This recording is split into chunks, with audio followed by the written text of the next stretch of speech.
Comment est-ce qu'on passe d'un simple professeur de français à, disons, un véritable architecte des systèmes éducatifs à l'échelle d'un continent? Eh bien, c'est le parcours incroyable d'Aziz El Agir que nous allons explorer. Une carrière qui illustre parfaitement comment la passion pour l'éducation, quand elle est combinée à la technologie, peut complètement redéfinir les frontières de ce qui est possible. C'est vraiment la question centrale de son histoire. Comment est-ce qu'on passe de l'impact qu'on peut avoir sur une trentaine d'élèves dans une salle de classe à une influence sur des politiques nationales et même internationales?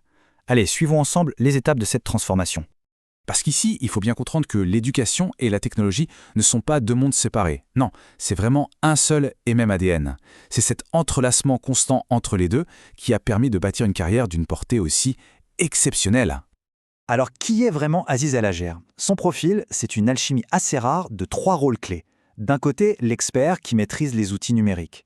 De l'autre, le chercheur qui pense le développement sur le long terme. Et enfin, le volontaire, qui reste toujours connecté aux besoins réels du terrain. C'est cette triple casquette qui va éclairer toute sa trajectoire.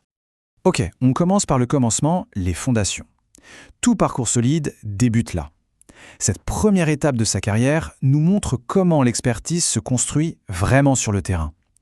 Il part de la salle de classe et petit à petit, il va intégrer la technologie, non pas pour remplacer, mais pour amplifier la pédagogie. Cette chronologie, elle est fascinante. On voit une progression limpide. Prof de français en 87, d'accord. Mais dès 96, il prend un virage vers l'audiovisuel. En 99, il plonge carrément dans l'informatique et le multimédia. Et en 2004, il quitte l'échelle locale pour un rôle national, déjà tourné vers l'avenir de l'éducation. Et c'est là qu'arrive le premier grand changement d'échelle.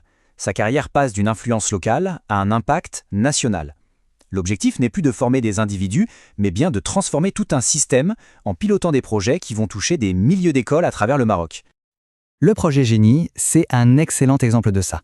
C'était l'initiative emblématique du Maroc pour généraliser les technologies de l'info dans l'enseignement. Et son rôle, absolument central. Il était responsable de tout l'axe formation du programme. Rien que ça. Ce tableau nous donne une idée de l'ampleur de la mission. Il ne s'agissait pas seulement de concevoir quelques modules de formation dans un bureau, non. Il fallait créer une véritable machine nationale, capable de les déployer partout, de superviser les équipes régionales, d'analyser constamment les besoins et, le plus difficile, d'évaluer si tout ça changeait vraiment quelque chose dans les classes. En parallèle de ça, il gérait un autre projet d'envergure, avec cette fois une dimension internationale. Le centre maroco-coréen, monté avec l'Agence coréenne de coopération internationale, c'était un vrai incubateur d'innovation pédagogique. En tant que responsable de ce centre, son rôle était double. D'un côté, le manager, celui qui s'assure que tout tourne au quotidien. De l'autre, le visionnaire, qui conçoit des programmes de formation innovants et qui coach les équipes pour qu'elles restent toujours à la pointe. Un équilibre très exigeant à trouver.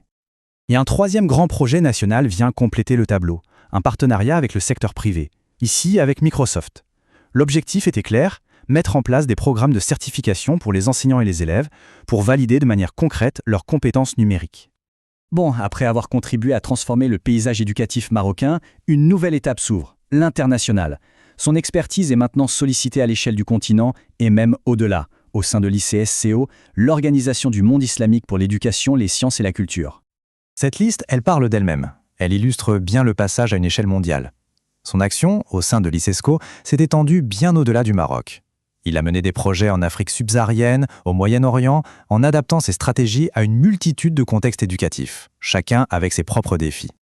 Ce qui est vraiment intéressant à noter, c'est que son travail international repose sur deux piliers qui se complètent. D'un côté, des projets très concrets, sur le terrain, pour autonomiser les individus, alphabétisation, formation pro. Et de l'autre, un travail plus structurel, pour construire des systèmes éducatifs solides, en agissant sur les politiques et la formation des formateurs. Mais alors, qu'est-ce qui alimente une telle carrière? Quel est le moteur derrière cette capacité à s'adapter, à innover en permanence? La réponse, finalement, est assez simple. C'est l'apprentissage continu. Son parcours académique s'est déroulé en même temps que sa carrière, pas avant. Chaque diplôme semble répondre à un besoin d'approfondir une expertise qu'il a déjà acquis sur le terrain. Du master en ingénierie de formation pour mieux structurer ses projets, jusqu'au doctorat actuel sur le décrochage scolaire, une préoccupation de longue date. Mais la vision académique, ça ne suffit pas si on n'a pas les outils pour la concrétiser.